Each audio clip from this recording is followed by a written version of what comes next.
Hello, this is the Committee on BEN, and I'm Pat Sheldon. We now welcome two more guests, Philippe Burke and Sandra Daly-Sharif. Philippe is a Wall Street veteran. He was a senior vice president at Lehman Brothers and a principal at Morgan Stanley. He now runs his own hedge fund, Apache Capital.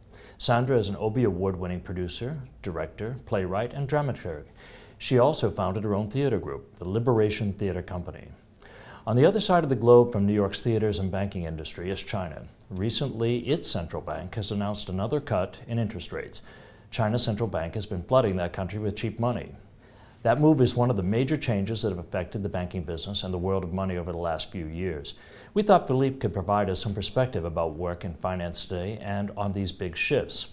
Philippe, you've enjoyed your career in finance so far?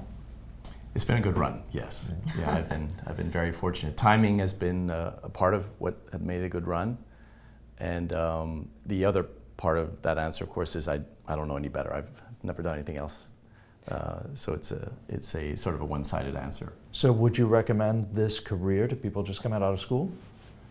So, I guess if I try to put myself in the shoes of someone who's coming out at 22 years old from college or maybe some graduate experience. You want to think about what it is you'd like that's important for you, and what you think your skills are, and maybe an intersection of those. And so, one thought you might have is, what type of work do you enjoy doing? What skills do you think you have? What would you like to build on? And where are the rewards in the marketplace today? And is there a happy intersection between all of these? And so in finance, we generally divide the industry into what's called the sell side and the buy side. So the sell side would be the broker-dealers, the investment banks, the commercial banks. And the buy side would be the investment managers that include hedge funds, and but also people who work at insurance company, pension funds who manage capital with various objectives and constraints. So you can think of that's one division, one way of dividing the two worlds. On the sell side, so working for a bank, for example, or an investment bank, one of the issues you want to think about is what are the prospects for being able to engage in a wide variety of activities and enjoying it, be respected in society, and be compensated in a way that you find appealing. So if you think about all these different categories, the world has changed dramatically since 2008. So one simple way to think about it is imagine that there's a business where you'd put up $10 and you could earn $3 of profit every year. So that would be a 30% return on your investment. That's a pretty nice return, right? Now suppose that the world changes for a variety of reasons. 2008 happens, regulations change, and now the scope of activities that you could engage in is now narrower, and the return that you can expect to make from that diminished scope of activity, instead of being $3, now is, let's say, $2. And there are changes in regulation, changes in the legal environment, which is now requiring you to put up not $10, but $20. So you're putting up $20 in the hope of making $2. So now it's a 10% return on investment, which is still not bad, but it's a lot less than what it was before 2008. So it's a very simplistic way of looking at the environment, but there's a big element of that happening today. So if you were running one of these institutions, what would you do? And if you're thinking of becoming an employee of an institution like that, what would your prospects be? So if you ran that institution, you would look for changes in your business model. You would look for a variety of ways to enhance the numerator, so that you can go from 10 or 20 back to 30 if possible. But you would also look for ways to cut costs. And if 50% or more of your cost structure is employees, then perhaps you'll pay them a little less, perhaps you'll fire people, and that's a lot of what we've seen happening in the industry. So if you're a 22-year-old thinking of getting into that industry and you face a world where there's fewer activities that you can engage in, your reward is lower, and when you walk down the street you're not nearly as admired as you were maybe before 2008, then you're going to be thinking about that the prospect very differently than you might have before 2008. And I think that's the right way to think of that industry. It's going through some major changes. It'll probably reemerge in a better way than it is now, but it's still a very difficult industry to be in. So I would then think maybe, well, what else could I do? And back to the different set of possibilities, what it is that would make me happy, would I feel like I'm contributing to society in a meaningful way, that sort of thing. But just quickly, Philippe, just from we were talking about young people and their interest in finances. Was that something that you've always been interested in, or you fell into it? Because just being an artist myself, finance is like on the other side, on the other side of my brain, and I'm just thinking of ways to have young people find their interest in finance. So I'm just curious in terms of how you fell into it per se. I fell into it. I really didn't have a strong either understanding of the industry or motivation for getting into it. I just happened to get a job after school it was actually at the Federal Reserve Bank of New York downtown, and it was fascinating work. It was really more economic than finance. And one thing led to another. I somehow ended up in business school and got a job on Wall Street after that, but it was largely unplanned. Got it. So Philippe, I gather your hedge fund has been a leader in promoting socially responsible investing, and in particular, you're starting a fund focused on environmentally sensitive investments. So what motivated that? Oh, right. So first of all, we're not leaders yet. We're just getting started in it, but thanks for saying that. So we're generally in the socially responsible space, people divide into two categories. There's the environmental and actually what's called socially responsible. So environmental would be saving baby seals, and socially responsible would be empowering young Pakistani women. Just made that up. So we're focusing in the first category, and there's 3 or 4 main reasons why we're trying to make a big push on that. The first one is that there's a very high urgency in the space for change to happen. So to give you the 30-second version of this, you folks are probably familiar with the 2-degree maximum Celsius temperature increase that the Earth can tolerate. So we're rapidly rising within those limits. How well do you remember year 2000? 2000 to today, we roughly have that much time by most estimates before we hit some very negative feedback loops environmentally. So there's a short period of time, and there's a number of things that you could do to try to push that agenda forward. So one of them is you could try to influence legislators in Washington, D.C. and in other capitals around the world. We're not particularly good at that.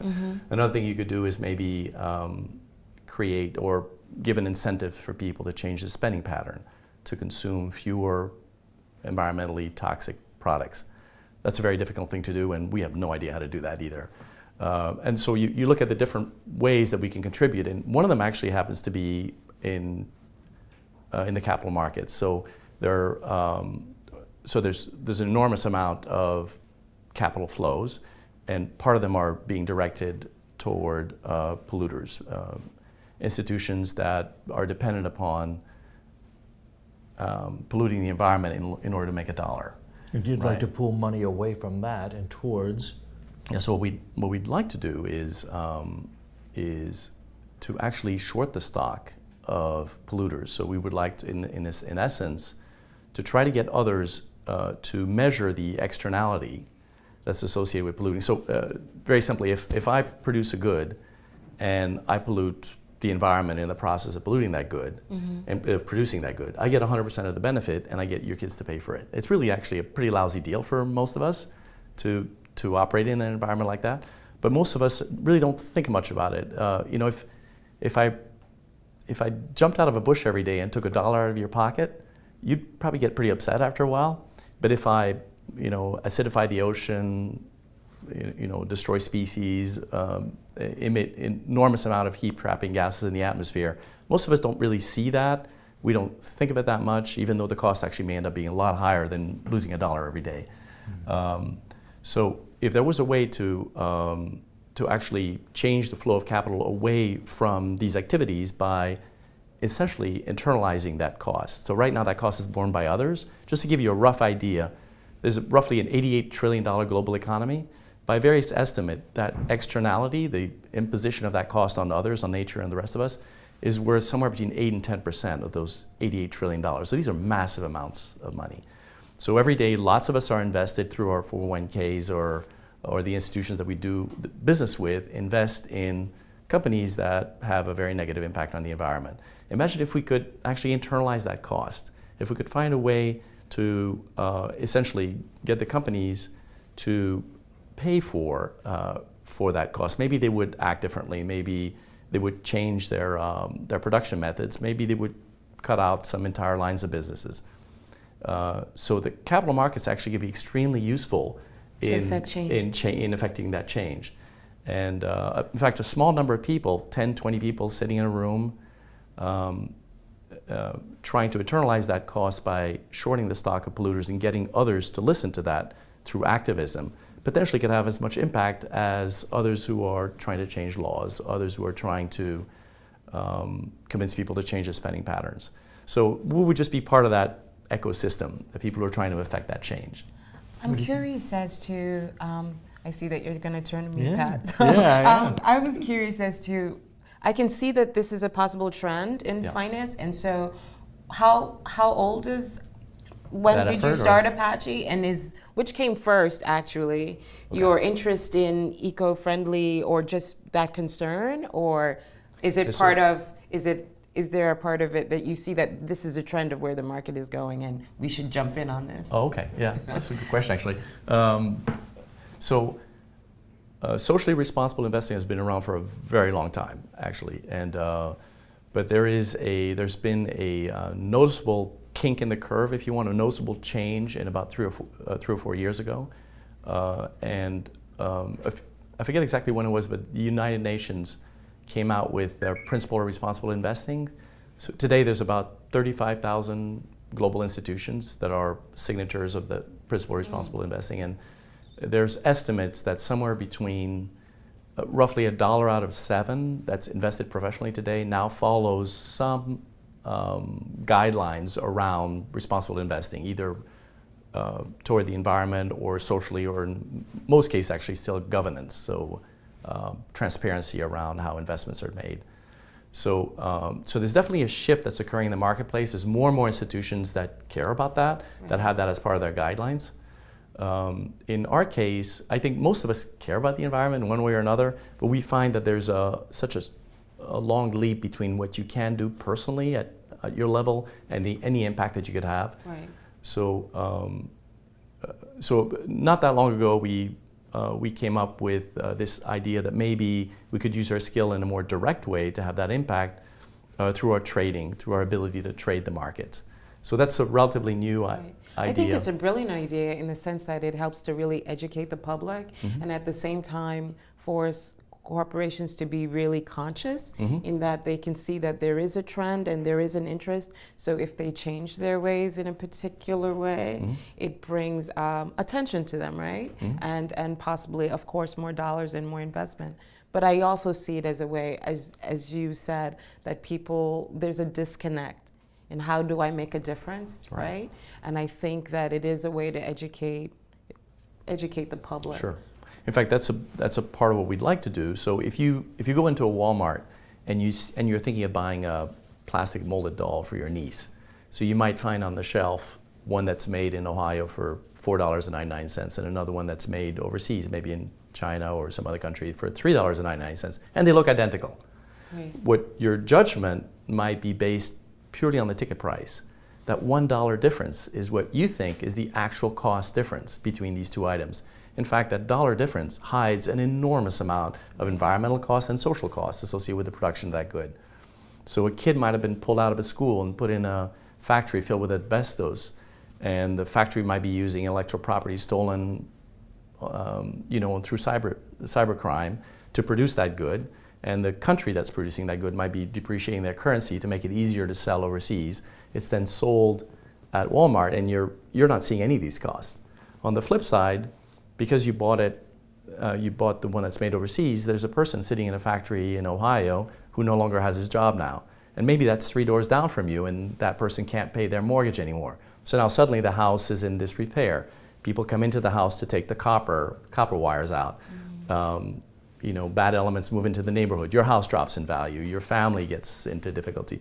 There's enormous second and third order impact to these purchasing decisions, which are not reflected in that ticket price. Imagine if we could make you an informed shopper. Right. If we could make you an activist shopper. if we could tell you there is more than $1 difference associated with that purchase. Well, I think that is a benefit in the sense that there is a price to pay for these changes, right? That people really do understand why they're spending that extra dollar, and the importance of that. Yeah. All that the other effects of it, because people, when you're not informed, all you're going to say is, "Oh, that cost me $1 more." That's right. Right. So yeah. Yeah. Well, we touched on the topic of currency, and that brings us to our next subject, of broad trends in the business and in the markets. Now, in the 1930s, countries tried to drive their own currencies down in order to help their manufacturers. Historians call that practice beggaring thy neighbor. Right. Are we seeing a return to that, is the question. Is that what China and other countries are doing? Let me start with you. So, so there is a sense of a global, war in some sense to depreciate our currencies. I think, a lot of people have blamed the United States for doing that over the years, and now the yuan is roughly pegged to the U.S. dollar. But you could find that beggar thy neighbor policy or that mercantilist approach in lots and lots of countries. So I think it's fair to say that there is very much that that is one of the arrows that people are utilizing in their toolkit to generate economic growth by exporting their problems away. So I think that's fair. It's fair to say that is very likely to be a technique that's used by lots of governments. But there are a lot of other things that people are doing or that countries are doing to get an economic edge, and that's one of them. Well, let's touch on another topic. I want to hear from both of you on rising inequality in wages. Mm-hmm. Is this a problem? Right. So I think it's fair to say that if there's always going to be there's always going to be inequality, right? So none of us are equal, basically. So it's really, the first issue is inequality of what? Is it opportunity or is it income? And so I think most of us would agree that we would like to have equality of opportunity. If you work hard and you're judged by the quality of your work and the quality of your character, that would be a better environment than if you were judged by other variables. So I think we sort of all agree with that. But we're in a society, I think it's by almost any measurement, where inequality of income and wealth has increased dramatically in the United States and in lots of countries. And so that could create, sort of rip apart the very fabric that, the social cohesiveness that's necessary for not just the economy, but society to work properly. And I think I'm not sure we're at that critical stage yet in the United States, but we seem to be moving in that direction. And it can create a very difficult environment for people to work in at every stage of the income bracket. So if there's an increasing number of people who feel disenfranchised, who feel that they don't have a stake in the system, and the system is sort of pegged against them, against their the opportunity to win just really isn't there, then it diminishes the sort of this sense of we're all in this together and let's get this country to move forward. So there's a real risk of that long term. How close we are to that, I mean, I'm not necessarily the best judge of that, but there is a sense, certainly by looking at statistics, that the average inflation-adjusted income has really not changed that much in the last 15, 20 years in the United States. Now, a lot of the goods that we buy with that income have improved dramatically. So if $1,000 today can buy far more computing power than it did 20 years ago. So even if your income hasn't gone up, there are many more things that the quality of which you can buy has increased. So the quality of your life, as far as a consumer, that's not the only measurement of the quality of life, but on the consumer side, that's probably been increasing despite the fact that our incomes really haven't increased that much, inflation adjusted. But it's not just an absolute level, it's also a relative level. So if you have a sense that the game is stacked against you and that there's such a wide gap that there isn't an opportunity to rise, then it creates a change, I think, in the way we operate as a society, and there's a real risk long term of that. Sandra, what do you think about that? Well, I think the inequity is, like, as you were saying, there's so many different variables, because I do think on one hand there is lots of opportunity for more people to participate, but I also feel like the landscape is changing such that the way we used to get access is very different. So I look at young people and their way in is not the same in terms of, you know, you go to school, you go to college, and you graduate, and this is what is expected. Right. I think the landscape in terms of work and how people acquire work and how they move forward has really changed in a particular way.